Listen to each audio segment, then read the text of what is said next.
सपन साहब, आपका बहुत बहुत स्वागत है। ये राहुल गांधी बार बार क्यों भारत विरोधी लोगों से मिलते हैं, भारत विरोधी नैरेटिव गढ़ने की कोशिश करते हैं, जब भी विदेश जाते हैं भारत के खिलाफ स्टेटमेंट्स देते हैं? आशुतोष जी, ये तो भारतीय जनता पार्टी का आरोप है, ये सच नहीं है ना। भारतीय जनता पार्टी पिछले 10 साल से इसी तरह का नैरेटिव बुनने की कोशिश कर रही है, लेकिन वो समझ नहीं रही कि दुनिया अब बदल गई, देश बदल गया है।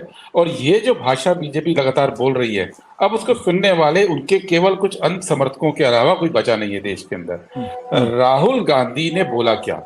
आपने जो चीजें गिनाई उसमें वो छवि खराब कर रहे हैं, इसके जवाब देने की जरूरत नहीं है, क्योंकि वो बीजेपी कहती है। लेकिन जो उन्होंने बोला, दो मुख्य बातें, कि सिखों के बारे में झूठ बोला और आरक्षण खत्म करना चाहते हैं, ये दो मुख्य बातें हैं। और दो बातें जो बीजेपी नहीं बात करना चाहती है, कि राहुल गांधी ने पाकिस्तान से संबंध के बारे में स्पष्ट अपनी पोजीशन रखी है और चाइना जो जमीन कब्जा करके बैठा है उसके बारे में स्पष्ट बयान दिया है। ये दो बातें बीजेपी आज जिक्र नहीं करना चाहती है, वो जो बातें कर रही है।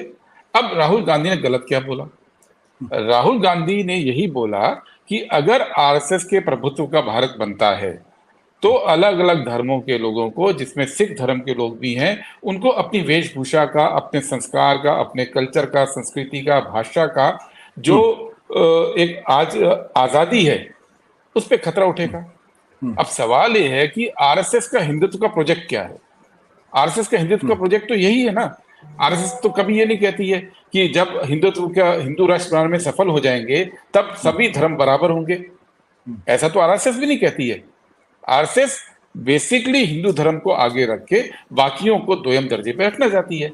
लेकिन आरएसएस की प्रॉब्लम क्या है, बीजेपी की प्रॉब्लम क्या है?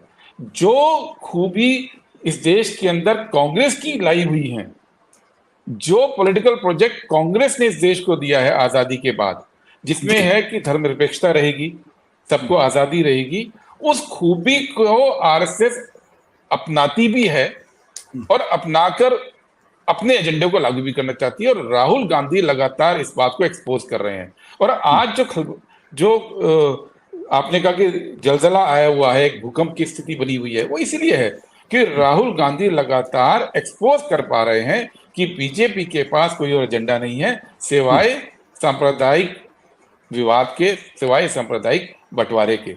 और इसीलिए वो लगातार इस पे परेशान होते हैं।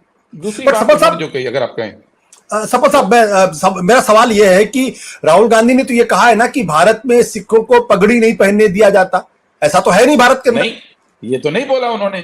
उन्होंने कहा एक व्यक्ति को पॉइंट आउट करके कि आप पगड़ी पहनते हैं। उन्होंने कहा कि आने वाले दिनों में जो स्थिति बनती है उसमें शायद आपको नहीं पहनने दी जाएगी, आपको कड़ा नहीं पहनने दिया जाएगा। वो यही तो बात कह रहे हैं कि जो आरएसएस जिस तरह का राष्ट्र बनाना चाह रहा है उसमें धार्मिक आजादी नहीं होगी।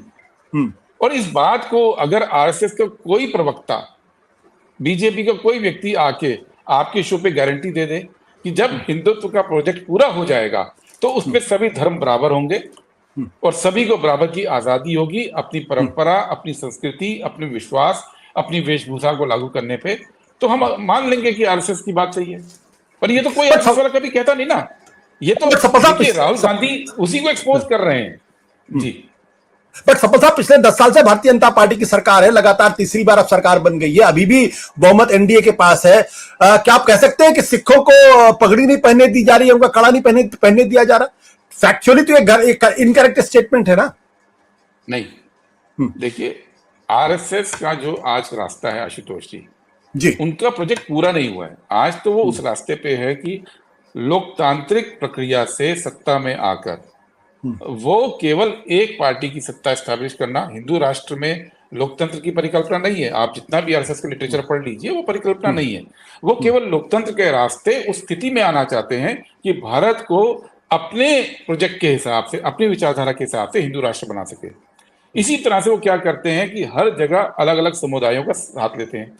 जैसे कश्मीर में वो पीडीपी का साथ लेते हैं, जब सत्ता में आते हैं तो फिर उनके रुख बदल जाता है। पंजाब में वो अकाली दल का साथ लेते हैं, जब सत्ता में आते हैं तो उनको जो सिख किसान हैं उनको आतंकवादी नजर आते हैं, उनको बारे में वो कितना दुष्प्रचार करते हैं। ये बात आरएसएस की, बीजेपी की एक खूबी है कि वो जिसका इस्तेमाल करते हैं कुछ समय बाद अपने विचारधारा के अनुसार उसको बदनाम करते हैं एक बार सत्ता में आने के बाद, और ये प्रोजेक्ट इनका चल रहा है।